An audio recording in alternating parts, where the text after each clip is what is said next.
श्री स्वामी समर्थ सगळ्यांना. कसे आहात सर्व? तर सकाळची वेळ आहे आणि माझा अगस्त्य त्याच्या बाबांसोबत थोडासा फिरायला चालला आहे. दुपारचा स्वयंपाक इथे बनवायला घेतलेला आहे. आज स्वयंपाकामध्ये ना कढी आणि भात बनवायला घेतलेलं. तर कढीमध्ये वडे जे टाकायचे असतात ना ते मी काढून घेतले, इथे फ्राय केले छान. आता ना इथे कढी मी फोडणीला द्यायला घेतलेली आहे. आता कढीची रेसिपी ना मी तुमच्यासोबत ऑलरेडी शेअर केलेली आहे. अहोनी ना गाजर आणले होते 1 किलो, तर म्हटलं चला आज गाजरचा हलवा करू दे. तर गाजर इथे मी किसायला घेतलेले आहेत. 1 किलो गाजर इथे मी घेतलेले आहेत. आता कढईमध्ये आपल्याला ना तूप टाकायचं आहे आणि त्यानंतर याच्यामध्ये आपल्याला गाजर टाकायचं आहे. गाजर आपल्याला छान परतून घ्यायचं आहे. जोपर्यंत गाजरमधलं पूर्ण पाणी आटून जात नाही ना तोपर्यंत अशा प्रकारे परतून घ्यायचं आहे.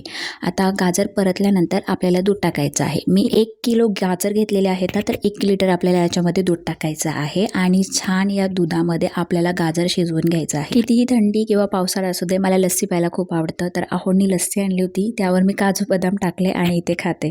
आता लस्सी मी छान एन्जॉय केली. त्यानंतर काजू बदाम मी ऑलरेडी कापून ठेवले होते, तर तुपावर त्यांना छान परतून घेतले आणि मग गाजरच्या हलव्यामध्ये टाकले आणि जे काजू बदाम असतात ना ते छान कुरकुरीत राहतात.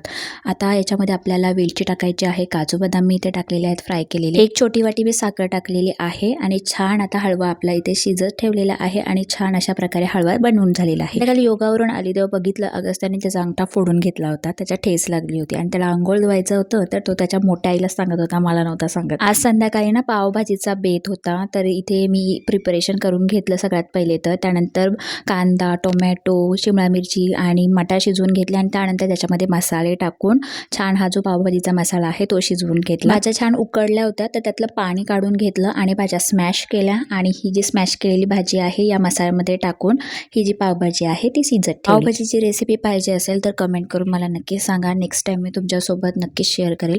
पावभाजी बघू शकता खूप छान झालेली. सगळेजण आम्ही हॉलमध्ये जेवायला बसलो आहोत. आज पूर्ण दिवस ना किचनमध्ये गेलेलं, त्यामुळे ना आज पूर्ण दिवस अशा प्रकारे माझा थकवणार होता. तर चला फ्रेंड्स, नवीन ब्लॉगमध्ये भेटू आणि चॅनलला सबस्क्राईब नक्की करा. Bye bye.